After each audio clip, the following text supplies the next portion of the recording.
Hello everybody, अगर आप petrol pump selection process 2023 में आप पार्टिसिपेट कर रहे हैं तब आपको ये जानना जरूरी है कि कौन सा डॉक्यूमेंट्स आपको एप्लीकेशन का पहले बनाना है, कौन सा डॉक्यूमेंट्स आप सिलेक्शन का बाद आप आराम से बना सकते हैं। और ये डॉक्यूमेंटेशन में बहुत सारे एप्लीकेंट्स को कंफ्यूजन हो रहा है एडवर्टाइजमेंट में दिया हुआ अपेंडिक्स में, जैसे कि appendix 1A, appendix 3, appendix 6, appendix 9A, appendix 10 कब भरना है, कैसे भरना है, ये समझ में नहीं आ रहा है। और इसीलिए आज का वीडियो में मैं आपको बताएंगे कि कैसे आप खुद ये appendix 3, appendix 10A, appendix 8, appendix 6, appendix 5 कैसे आप इजीली भर सकते हैं। बट इसका पहले आपको ये जानना जरूरी है कि कौन सा अपेंडिक्स आपको एप्लीकेशन का पहले आपको बनाना है, कौन सा अपेंडिक्स आप सिलेक्शन होने का बाद भी आप आराम से बना सकते हैं। जैसे कि अपेंडिक्स 2A, 2B, जो अपेंडिक्स आपका स्पाउस को एज ए पार्टनर आपका पेट्रोल पंप में इंडक्ट करने के लिए लगेगा, वो अपेंडिक्स आप पेट्रोल पंप में सिलेक्शन का बाद भी आप सबमिट कर सकते हैं। और ये अपेंडिक्स 4 जिसमें आपको आपका एम्प्लॉयमेंट आपको डिक्लेयर करना होगा, ये अपेंडिक्स भी आपका सिलेक्शन का बाद आप आराम से भर सकते हैं। बट ये एप्लीकेशन का पहले कुछ अपेंडिक्स आपको भरना है, जैसे कि appendix 3, appendix 5, appendix 10A, appendix 6, appendix 7A, appendix 7B, appendix 8, ये सब अपेंडिक्स आपका एलिजिबिलिटी का हिसाब से आपको एप्लीकेशन का पहले बनाना है। तो जैसे कि अगर आपका ऑफर लैंड आपका फैमिली मेंबर का नाम पे ओन और लीज पे है, तब आपको ये अपेंडिक्स 3 आपको एप्लीकेशन डेट का पहले आपको फिलअप करके नोटराइज कर लेना है, तभी आपका एप्लीकेशन आपका ग्रुप 1 कैटेगरी में आएगा और आपका लैंड एलिजिबल होगा। तो ये अपेंडिक्स 3 कैसे फिल करना है, चलिए देखते हैं। तो ये अपेंडिक्स 3 का फॉर्मेट कुछ ऐसा है, जिसको आपको एक 100 रुपीज का स्टैम्प पेपर में आपको लेना है। अगर आपका लैंड आपका फैमिली मेंबर का नाम पे है, तब आपको ये अपेंडिक्स को कुछ ऐसे भरना है। तो जैसे कि मेरा ऑफर लैंड मेरा पापा का नाम पे है, तो यहाँ पे आई मिहिर कुमार मंडल, यहाँ पे मेरा पापा का नाम रहेगा।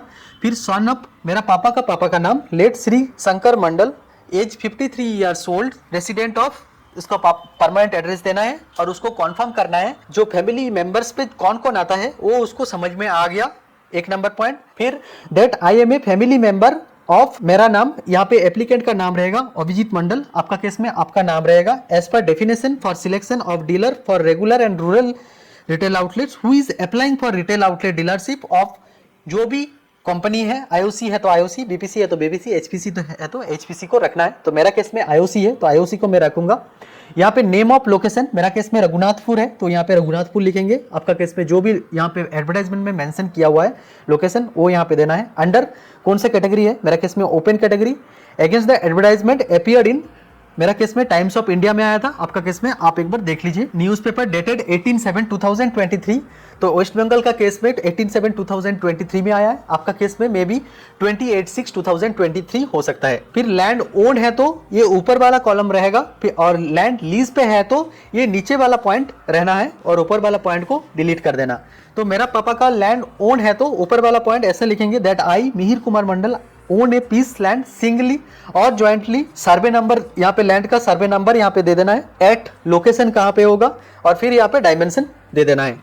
और लीज पे है तो I Mihir Kumar Mandal singly jointly hold a piece of land on long term lease basis 20 years with effect from, जब लीज डेट है, bearing survey number 101 at Raghunathpur, tehsil Raghunathpur 2, district Purulia and state West Bengal, और ये लैंड का डायमेंशन ऐसे मेंशन करना है।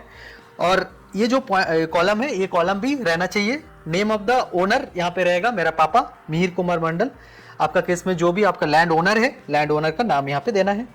फिर रिलेशनशिप विद एप्लीकेंट्स, यहाँ पे मेरा पापा का नाम पे है तो मेरा फादर। डेट ऑफ रजिस्ट्रेशन और लीज पे है तो लीज का डेट यहाँ पे देना है, और ये लीज डेट एप्लीकेशन डेट का पहले होना है, तभी आपका लैंड एलिजिबल होगा। और सर्वे नंबर, यहाँ पे सर्वे नंबर और डायमेंशन यहाँ पे मेंशन करना है। और ये 2 नंबर पॉइंट फिर से रिपीट नहीं करना है, क्योंकि पहले हम लोग यहाँ पे ऊपर में दे दिए थे।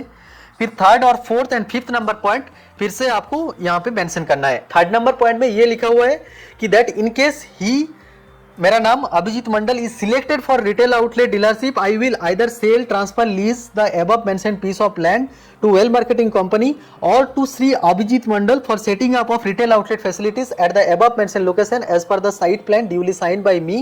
In case of lease, I further confirm that I have no objection if the subject piece of land leased to Sri Abhijit Mandal is further leased to the oil marketing company by him as per terms and condition. तो अगर land lease पे है तब उनको कुछ objection नहीं रहेगा कि मैं उस लैंड को फिर वेल मार्केटिंग कंपनीज को भी मैं लीज पे दे सकता हूं। Again that I have no objection if the above mentioned land is used for setting up of retail outlet facilities by Shri Abhijit Mandal at the above mentioned location.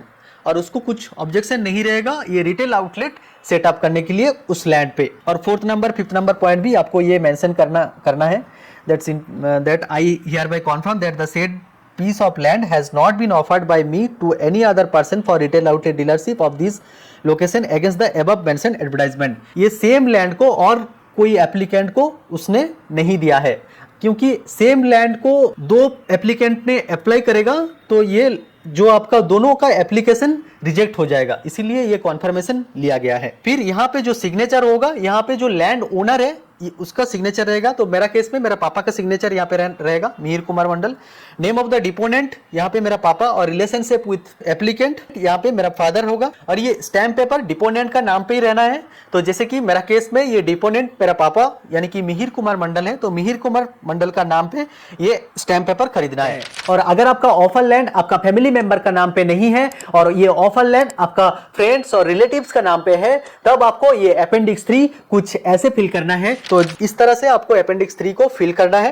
जैसे कि आई राहुल रॉय जो लैंड ओनर है, son of Mrinmoy Roy, age 42 years, resident of, यहाँ पे उनका permanent address, do hereby confirm that. जैसे कि वो फैमिली मेंबर नहीं है इसलिए ऊपर का जो 2 कॉलम है, जो पॉइंट है वो डिलीट कर देना है। और फिर उनका लैंड ओन है तो ऊपर का पॉइंट रखना है, ये वाला पॉइंट रखना है। और उसका लैंड लीज पे है तो ये वाला पॉइंट रखना है। फिर सेम इस कॉलम को रखना चाहिए और सब कुछ यहाँ पे मेंशन करना है, जैसे कि date of registration, date of lease और रिलेशनशिप विथ एप्लीकेंट। जैसे कि ये राहुल रॉय मेरा फ्रेंड है तो फ्रेंड, आपका अंकल है तो अंकल। फिर डायमेंशन यहाँ पे देना है। और फिर सेम ये 2 नंबर पॉइंट यहाँ पे मेंशन करना है, क्योंकि ऊपर में हम लोग ये पॉइंट को हम लोग डिलीट कर दिए थे, तो 2 नंबर पॉइंट को आपको यहाँ पे रखना है। फिर 3rd number, 4th number and 5th number point यहाँ पे मेंशन करना है, सेम पॉइंट को आपको मेंशन करना है। और यहाँ पे डिपोनेंट होगा राहुल रॉय और इसीलिए राहुल रॉय का सिग्नेचर चाहिए। And name of deponent Rahul Roy और रिलेशनशिप विद एप्लीकेंट, यहाँ पे मेरा फ्रेंड है तो फ्रेंड। और यहाँ पे स्टैम्प पेपर डिपोनेंट का नाम यानी कि राहुल रॉय का नाम पे ही खरीदना है। और इस केस में आपका एप्लीकेशन ग्रुप 2 कैटेगरी में आएगा। और अगर आप ये एडवर्टाइजमेंट में इंडिविजुअली पार्टिसिपेट कर रहे हैं तब आपको ये अपेंडिक्स 10A सबमिट करना है। और ये अपेंडिक्स 10A को कुछ ऐसे फिल करना है। तो ये अपेंडिक्स 10A का फॉर्मेट कुछ ऐसा है, जैसे कि यहाँ पे आई अभिजीत मंडल, सन ऑफ, मेरा फादर का नाम मिहिर कुमार मंडल, एज 30 ईयर्स ओल्ड। यहाँ पे मेरा permanent address in connection with my applicants for RO dealership, कौन सा लोकेशन के लिए अप्लाई कर रहे हैं, जैसे कि रघुनाथपुर लोकेशन एक है, वहां के लिए अप्लाई कर रहा हूं तो रघुनाथपुर लोकेशन, पुरुलिया डिस्ट्रिक्ट, वेस्ट बंगाल। यहाँ पे मुझे कंफर्म करना है कि I am a citizenship of India, date of birth यहाँ पे देना है। फिर I have passed 10th standard examination, कौन सा साल में मैं 10th एग्जामिनेशन पास किया वो यहाँ पे मेंशन करना है। फिर 4th नंबर पॉइंट रखना है, 5th नंबर पॉइंट रखना है, 6th नंबर पॉइंट में जैसे कि आप अनमेरिड है तो अनमेरिड, जैसे कि मैरिड है तो मैरिड यहाँ पे आपको देना है। और आपका स्पाउस का नाम यहाँ पे मेंशन करना है। और अगर आप फीमेल एप्लीकेंट्स है और आपका मैरिज का पहले और मैरिज का बाद कुछ नेम चेंज हुआ है तो आपको 6B पॉइंट रखना है। और अगर आपका नेम कुछ चेंज हुआ है तब ये 6C पॉइंट भी आपका रखना है और कब आपका नेम चेंज हुआ ये भी आपका देना है। फिर 7 number point, 8 number point, 9 number point, 10 number point आपको यहाँ पे रहना चाहिए। तो 11 नंबर पॉइंट में ये लिखा हुआ है कि जो वर्किंग कैपिटल जो लगता है वो आप अरेंज करेंगे। ये अपेंडिक्स 10A का 12 नंबर पॉइंट में A B C D E F G और कुछ इस हिसाब से आपको फिल अप करना है, आप यहाँ पे देख सकते हैं। और ये सारा पॉइंट यहाँ पे मेंशन रहना चाहिए। फिर 13 number point and 14 number point भी यहाँ पे आपको मेंशन रहना है। और ये 15 नंबर पॉइंट में अगर आप मैरिड है तो ये वाला पॉइंट, ऊपर वाला पॉइंट आप मेंशन करिए, और आप अनमैरिड है तो आप नीचे वाला पॉइंट मेंशन करिए। फिर 16 नंबर पॉइंट भी आपको मेंशन करना है, 16, 17, 18 नंबर पॉइंट बहुत इंपॉर्टेंट है, जैसे कि आप जो सिक्योरिटी डिपॉजिट अमाउंट है वो आपको यहाँ पे मेंशन करना है। तो जैसे कि मेरा केस में सिक्योरिटी डिपॉजिट अमाउंट 5 लाख है तो यहाँ पे मैं 5 लाख फिल कर दूंगा। आपका केस में ये 3 लाख 2 लाख भी हो सकता है, तो उस हिसाब से आपको सिक्योरिटी डिपॉजिट अमाउंट यहाँ पे फिल करना है। ये 19 नंबर पॉइंट में कोई डीसी साइट में ये नॉन रिफंडेबल फिक्स्ड फी है वो यहाँ पे आपको मेंशन करना है। तो ये सीसी साइट का केस में ये वाला पॉइंट आपको मेंशन करना है कि that if I select selected, I undertake that I will pay the non refundable final bid amount. जो बिड अमाउंट आप एप्लीकेशन का टाइम में भरे थे और जिस बेसिस में आपका सिलेक्शन हुआ वो अमाउंट यहाँ पे आपको मेंशन करना है कि आप वो अमाउंट आप कंपनी को भर देंगे। फिर 20 number point, 21 number point, 22 number point, ये सब आप खुद भर सकते हैं। और अगर आप एसकेओ डीलर है और आपका cell below 75 KL per year है तब आपको ये पॉइंट भरना है, और अगर आप एसकेओ डीलर नहीं है तब आपको ये पॉइंट को डिलीट कर सकते हैं। फिर आपको ये सिग्नेचर ऑफ द डिपोनेंट देना है, नेम देना और कौन सा डेट में आप ये कर रहे हैं यहाँ पे दे देना है, और फिर आपको ये नोटराइज्ड कर लेना है। और ये एक 100 रुपीज स्टैम्प पेपर में आपको ये कराना है।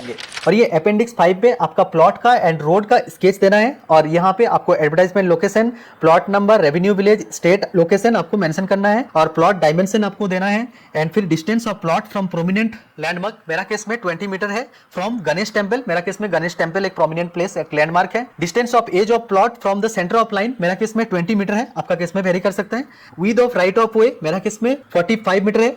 और ये कोई रोड का राइट ऑफ वे क्या होता है, नेशनल हाईवे, स्टेट हाईवे का केस में ये रोड का राइट ऑफ वे का मिनिमम रिक्वायरमेंट कितना होता है ये हम आपको बताएंगे मेरा नेक्स्ट वीडियो में। तो चैनल में जुड़ने के लिए चैनल को सब्सक्राइब करिए ताकि ये सब वीडियो आप मिस ना करें, आप सही से आपका एप्लीकेशन डाल सकते हैं। Name, number of road, abutting offer plot, मेरा केस में SH5 है, आपका केस में NH, SH5 MDR जो भी है यहाँ पे आपको मेंशन करना है, और साथ में ये जो स्केच है आपको स्केच भी देना है। और ये जो अपेंडिक्स 6 जो SC ST कैटेगरी के लिए है वो आपको SDO ऑफिस से एप्लीकेशन डेट का पहले लेना है।